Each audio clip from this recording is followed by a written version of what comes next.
Hi guys! Welcome back to my YouTube channel. So ngayon ituturo ko sa inyo kung paano mag-download at paano mag-sign in sa Bilibili. So let's do it. So first step, pindutin lang natin ang ating App Store. And then dito makikita natin yung search dito sa baba. So pindutin lang natin yan and then dito i-search natin ang Bilibili. So ayan. And then dito itap lang natin tong Bilibili. And then dito i-click lang natin tong download. So ayan. And then, mag-antay lang tayo ng konti. So, antayin lang natin yan.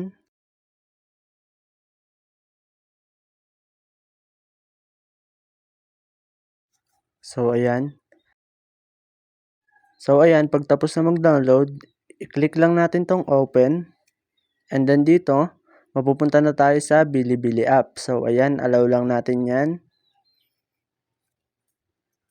Allow din natin yan.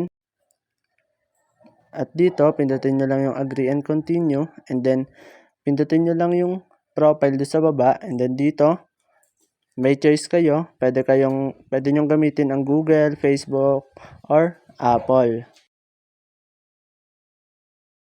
So ako gagamitin ko ang aking Google account.